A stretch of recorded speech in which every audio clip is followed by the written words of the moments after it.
Mengapa orang Kristen mempercayai Yesus sebagai Tuhan?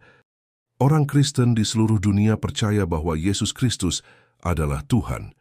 Keyakinan ini bukan didasarkan pada tradisi belaka, tetapi pada kesaksian Alkitab, pengalaman pribadi, serta penggenapan nubuat yang membuktikan bahwa Yesus bukan sekadar manusia biasa.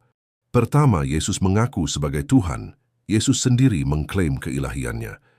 Dalam Yohanes pasal 10 ayat 30, Yesus berkata, "Aku dan Bapa adalah satu."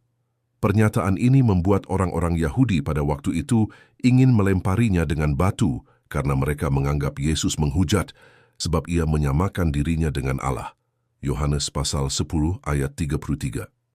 Lebih jauh lagi, dalam Yohanes pasal 8 ayat 58, Yesus berkata, "Sebelum Abraham jadi, Aku telah ada." Kata-kata ini merujuk pada nama Allah yang diwahyukan kepada Musa di semak yang menyala. Aku adalah Aku.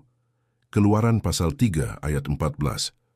Yesus dengan jelas menyatakan keberadaannya sebelum Abraham, yang secara implisit menyatakan keilahiannya. Kedua, pengakuan murid dan rasul. Para murid Yesus juga mengakuinya sebagai Tuhan. Thomas, salah satu muridnya, menyebut Yesus, "Ya Tuhanku dan Allahku." Yohanes pasal 20 ayat 28. Setelah menyaksikan kebangkitannya, Yesus tidak menegur Thomas, sebaliknya ia menerima pengakuan itu, menandakan bahwa penyembahan kepadanya adalah benar. Rasul Paulus dalam surat-suratnya juga menyatakan bahwa Yesus adalah Tuhan. Dalam Filipi pasal 2 ayat 6-11, ia menulis bahwa Yesus, walaupun dalam rupa Allah, tidak menganggap kesetaraan dengan Allah sebagai milik yang harus dipertahankan. Ia merendahkan dirinya menjadi manusia dan mati di kayu salib.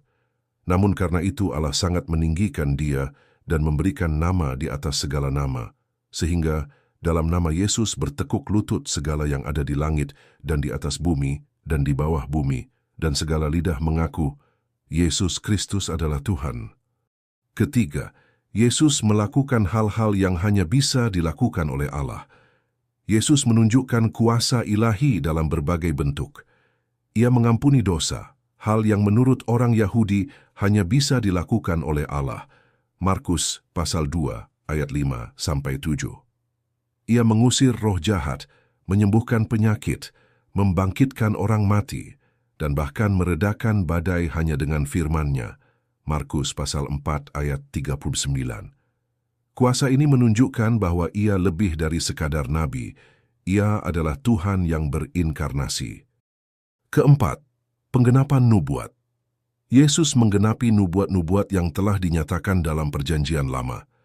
Nabi Yesaya menubuatkan tentang seorang anak laki-laki yang akan lahir, yang disebut penasehat ajaib, Allah yang perkasa, Bapa yang kekal, Raja damai.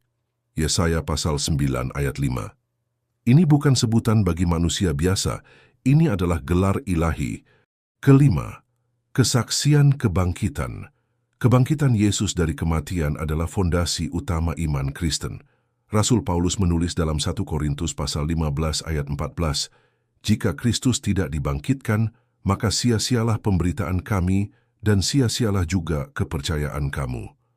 Kebangkitan ini menjadi bukti bahwa Yesus sungguh adalah Tuhan yang menang atas kematian dan bahwa janjinya tentang hidup kekal adalah benar. Keenam, kesaksian Roh Kudus. Roh Kudus yang tinggal dalam hati orang percaya juga menjadi saksi bahwa Yesus adalah Tuhan. Dalam Yohanes pasal 14 ayat 26 dan pasal 16 ayat 13-14, Yesus menjanjikan bahwa Roh Kudus akan datang untuk mengajarkan dan mengingatkan segala sesuatu yang telah Ia katakan dan memuliakan Dia. Roh Kudus bekerja di dalam hati umat Kristen untuk meyakinkan mereka akan kebenaran ini. Penutup, kepercayaan orang Kristen bahwa Yesus adalah Tuhan bukanlah hasil imajinasi atau dogma yang dipaksakan, tetapi merupakan respon atas pewahyuan Allah melalui pribadi Yesus Kristus.